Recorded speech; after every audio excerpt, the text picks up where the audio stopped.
Eu gosto do Cruzeiro, eu adoro o Cruzeiro, sabe? Acho que o Cruzeiro é um time que as pessoas não gostam de ouvir verdade, mas eu falo contra fatos, não argumentos. O Cruzeiro é o time que divulga Minas Gerais para o mundo há anos, porque o Atlético ficou 40 anos sem ganhar um título.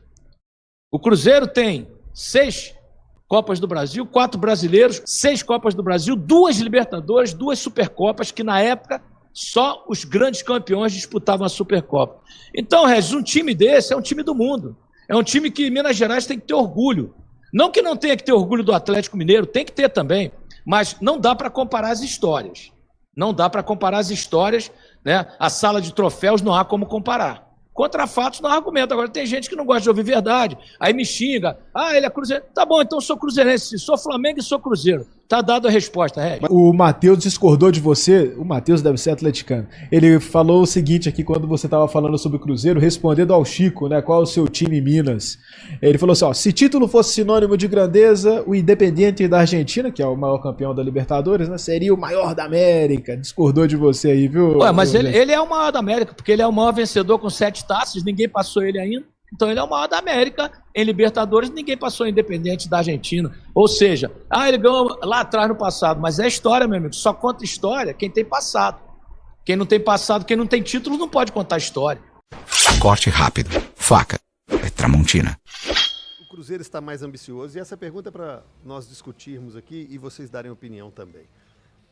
Na estreia contra o Botafogo, Anderson Williams, Eivaldo, Neres, Marlon, Lucas Silva, Ramiro, Lucas Romero, Matheus Pereira, Arthur Gomes, Rafa Silva. Entraram Rafael Elias, Barrial, Gabriel Veron, João Marcelo e Cifuentes. Além de Matheus Vital. Nesse 3-2 contra o Botafogo, você vendo essa escalação e vendo o que o Cruzeiro podia oferecer, para você o Cruzeiro disputaria o que no Campeonato Brasileiro? G6. Com essa escalação lá no começo? Ah, não, do começo? É. Pra ficar ali entre nono e 15º. Aí com todas as mudanças e como você vê o time hoje, ele disputa o que agora? Entre 4º e 8º. E o Romero falou título. Mas é sul-americana, né? Acho que é uma possibilidade para Cruzeiro. Só do sul-americana. Não é o principal favorito. Acho que tem times mais fortes do que o Cruzeiro ainda na disputa, mas é mata-mata, né? E hoje tem possibilidade de competir. Jogar de igual para igual contra quase qualquer adversário. Então, título de Sul-Americana... Mas de brasileiro não acredito, não. Um brasileiro, você acredita o quê? Acho que ele entre 4º e 8º. 4º e 8º. Cabido. Oi. Cruzeiro disputava o que na primeira rodada do Brasileirão e disputa o que agora? Então, quando a gente discutiu isso, a gente fez até os nossos palpites, né, no Bolão Vaziano. Eu coloquei o Cruzeiro ali na parte 1 da tabela. Né, na primeira página da tabela ali, ficando entre os 10 primeiros colocados. Já era uma expectativa que eu tinha desde lá de trás. Até mesmo porque o Cruzeiro fez bons duelos diante do Atlético no Campeonato Estadual. A gente tem que lembrar disso, né? O Cruzeiro chegou a vencer o Atlético lá na Arena MRV, por exemplo. Então, eu já colocava... O Cruzeiro chegou favorito no segundo jogo, só para lembrar. Para ganhar o campeonato, né? Para mim, o Cruzeiro ele ficaria entre os 10 primeiros, tá? Essa posição de quinto colocado neste momento, ela não é surpreendente dado ao que o Cruzeiro investiu no meio do ano. Mas é bom que se diga que a construção desse quinto lugar se deu no primeiro turno, não no segundo. Curiosamente, o Cruzeiro ainda está na quinta posição. Mas acho que o Cruzeiro tem uma bela chance de ficar entre os 6 primeiros. Então, para você no começo da temporada era entre os 10. Isso. E agora entre os 6? Entre os 6. G6. Agora, título... Gente, título assim... Matematicamente, é possível ganhar o brasileiro? Óbvio que é. Claro que é. Mas o futebol do Cruzeiro não condiz com que coloca um campeão brasileiro, né? Não condiz. Mas a Sul-Americana, gente, chegou nas quartas de final... Já é uma igualdade, é um mata-mata. E assim, o Cruzeiro pode não ser o mais forte, mas pra mim ele é o maior. Isso faz diferença. Então o título pode ter na Sul-Americana. Sim. E você, Mirandinha? Eu não lembro exatamente qual colocação eu coloquei o Cruzeiro, mas provavelmente foi meio de tabela mesmo. 10º. Eu imagino que eu tenha colocado entre 8º e 12º. O Cruzeiro, a expectativa do Cruzeiro com o elenco que tinha. Tanto que quando o Cruzeiro começou a ganhar com o mesmo elenco e figurar lá em cima, foi uma certa surpresa. O Cruzeiro começou a jogar bem. E se a gente for lembrar como é que o futebol, como é que são as coisas. Dinâmico. Exatamente. Há 8 rodadas atrás, sei lá quantas, 6, 8 rodadas, nós levantamos aqui a pauta de possível briga por título do Cruzeiro. E eu acho que todos nós falamos na possibilidade grande, real, disso acontecer. O Cruzeiro era vice-líder, estava brigando ali entre os 3 primeiros e jogando bem. Antes da entrada dos reforços. Com esse elenco aí que foi a escalação do primeiro jogo. Então o Cruzeiro, dentro de uma organização, por isso que eu acho muito injusto quando se fala em uma possível saída do Seabra, quando se fala em Renato Gaúcho, eu acho uma injustiça gigantesca com o Seabra. Com tudo aquilo que ele fez, pra gente falar 6 rodadas atrás, em possibilidade de título. Hoje tá muito difícil, eu acho pouco provável. Eu acho que tem times mais equilibrados, com mais peças individuais que podem fazer a diferença. Hoje eu acredito no Cruzeiro no G6 também. E o que endossa o seu comentário do A briga forte é pelo G6 e um possível G4. Título eu acho pouco provável. Nem Sul-Americana? Não, Sul-Americana tem. Possibilidade, claro que tem, né? Eu tô falando do brasileiro. Tem, o Sul-Americana tá em aberto, total.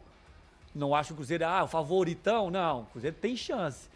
Tem um percentual grande aí de chance desse título, total. Mas não tem, existe sim. um super favorito na Sul-Americana, Copa, gente. né? Não Copa existe. é difícil. Fortaleza é o grande favorito ao título da Sul-Americana. É o grande favorito, mas chega lá contra a LDU, perde, sabe? Eu tenho comigo que a história faz muita diferença nessas horas, sabe? E acho que o melhor trabalho é do Vojvoda, sem dúvida. O time do Fortaleza é muito interessante, mas CJ, a gente tá esquecendo que Fortaleza é vice-líder do Campeonato Brasileiro e vai chegar um momento que os caras vão ter que começar a falar assim, gente, e aqui, como é que vai ser? E esse jogo aqui, e esse jogo lá? Só pra entender, se tivéssemos uma final hoje, Fortaleza e Cruzeiro, pra você o Cruzeiro seria favorito? Não seria na favorito. final da Sul-Americana. Mas é um jogo só. É um jogo pau a pau. Eu acho pau a pau também. Pau a pau. O jogo Não, em Assunção, Eu acho pau a pau. 70% da torcida do Cruzeiro, CJ? Sei não.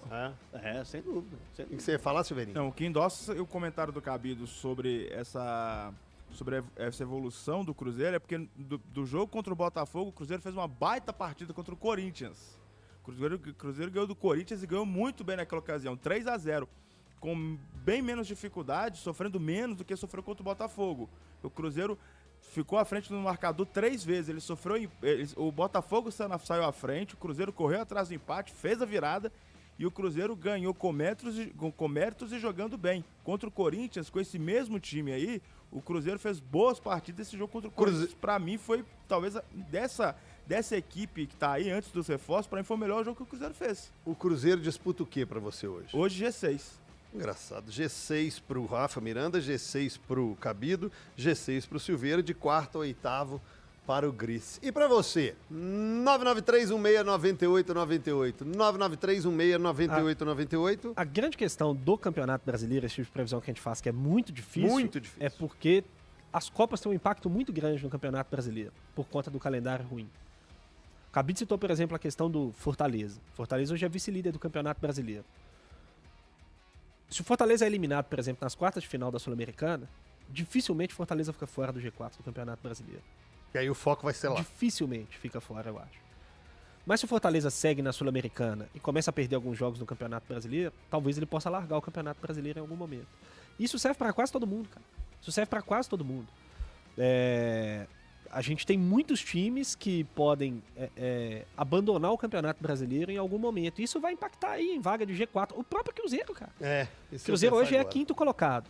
Se o Cruzeiro chega na semifinal da Sul-Americana, o brasileiro deixa de ser uma prioridade. O que dá um respiro é a diferença da classificação, porque o campeonato ele ficou muito blocado, né? A gente tem o Botafogo até o São Paulo, que tem a mesma pontuação do Cruzeiro, com o Botafogo tem 50, o São Paulo tem 41, que é o sexto colocado, são 9 pontos de diferença. Aí tem o Bahia com 39, então vamos até o Bahia, 39 pontos. Mas o Vasco já tá com 34, apesar de ter um jogo a menos, tá? Aí na sequência tem o próprio Atlético que tem 2 jogos a menos. Mas tem o Inter que tem 3 jogos a menos. Mas o campeonato ficou meio blocado já, sabe? A gente já sabe quem vai disputar. Título é Botafogo, Fortaleza, Palmeiras, Flamengo, é isso? Eu acho que sim. Sim. O exemplo do que o Gris falou é o Título aí. Palmeiras, né? Que vem de 3 vitórias no Brasileiro e virou, depois das eliminações, ele virou um grande candidato ao título. Exatamente. O Palmeiras vinha de um momento ruim no Brasileiro, empatando, perdendo.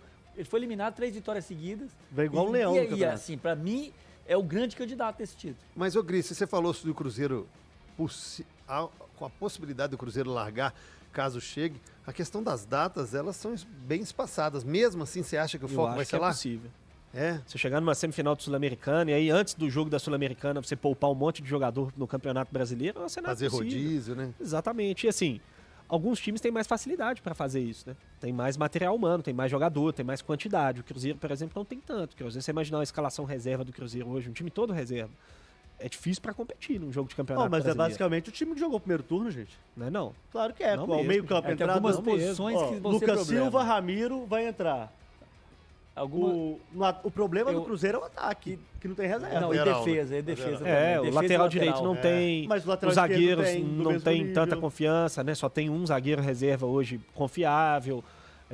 O Enfim, ataque quase nada. O o problema é o ataque não ataque, tem, o quantidade. meia não tem, né? O Matheus Pereira não tem um substituto, os atacantes não tem nem titular direito, né? No ataque, o Cruzeiro perdeu 3 Hoje, jogadores, enfim, então assim, alguns times vão sofrer mais. O próprio Fortaleza, por exemplo. Fortaleza, se rodar no Campeonato Brasileiro, ele vai perder muito, né? Então eu acho que as Copas podem impactar muito. O caso do Fortaleza é ainda mais dramático por causa da geografia. Sim.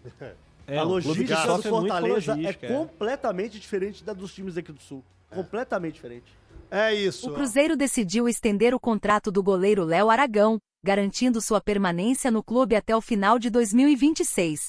Léo chegou ao time no início do ano sob a gestão de Ronaldo Fenômeno, mas até o momento ainda não teve a oportunidade de atuar em uma partida oficial. Atualmente, Léo Aragão é o terceiro goleiro do elenco principal, atrás de Cássio e Anderson. Ele foi promovido após a contratação do experiente ex-goleiro do Corinthians. O goleiro também está à frente de Gabriel Grando, emprestado pelo Grêmio, na linha sucessória para a posição. Léo Aragão foi vinculado à Red Bull desde o Sub-15 e já atuou profissionalmente pelo RB Brasil, mas não pelo Bragantino. No ano passado, ele defendeu a Caldense na Série D do Campeonato Brasileiro e em 2023 foi emprestado ao Ituano para a Série B, porém não teve oportunidades em campo. E aí, galera? O que acharam? Deixe nos comentários. Não se esqueçam de deixar o like e de se inscreverem no canal e ativar o sininho para receber as notificações. Até mais, Nação Celeste! Vamos pra frente!